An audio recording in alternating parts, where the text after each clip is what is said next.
Everyone, I'm Steadfast2277. Today what I'm going to do is I'm going to show you how to change the cabin air filter on a Camry.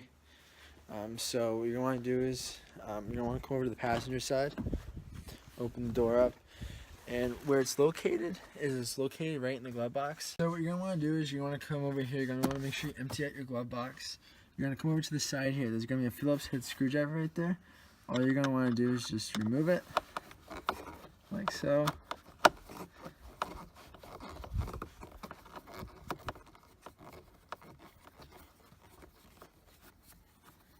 Make sure you don't lose that. You can put that in there, but it's just going to fall out. You're going to take this, which was on there, and you want to take it, you're just going to remove it right off, put it down to the side. You're going to come over here, there's going to be a clip here. All you're going to do is just push that in, and you're going to come over to the same thing on the other side, and you're going to do the same. You're going to hear like that little pop, and once you do that, it should just drop right down, right? And then when you come over here, right there is where your cabin air filter is going to be. So there's a clip over here on the side, and then the same on the other side here. Just going to move that bundle of wires off to the side.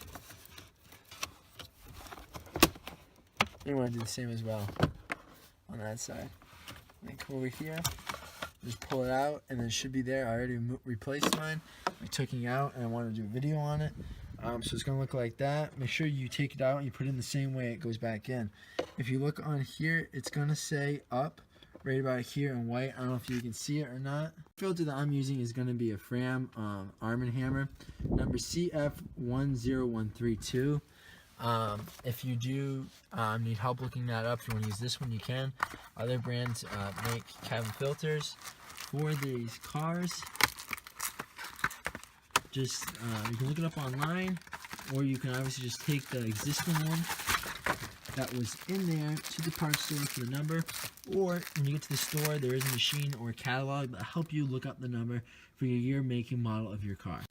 After you removed it from the package, you're going to look on the side here, and it's going to say airflow pointing down. So you're going to want to make sure obviously that is pointing down.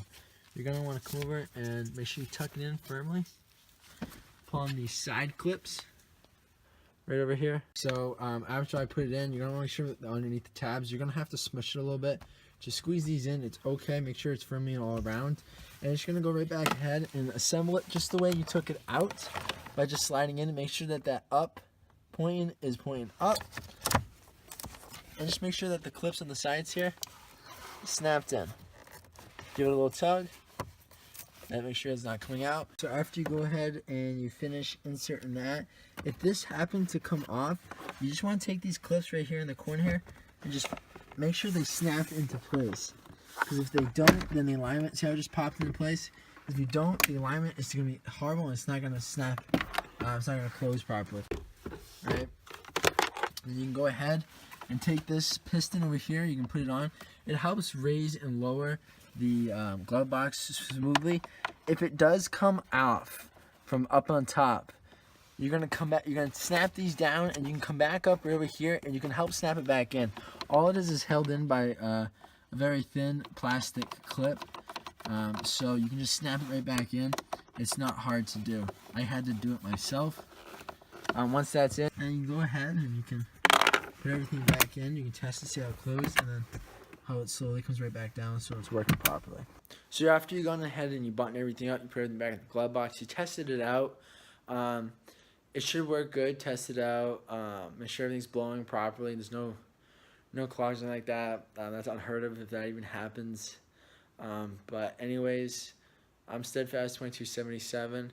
If you want to check out my other videos on how to remove the bumper, the headlights, change the headlight bulbs, change the air filter, or even change the oil in this car, please watch my other videos. I'm Steadfast2277.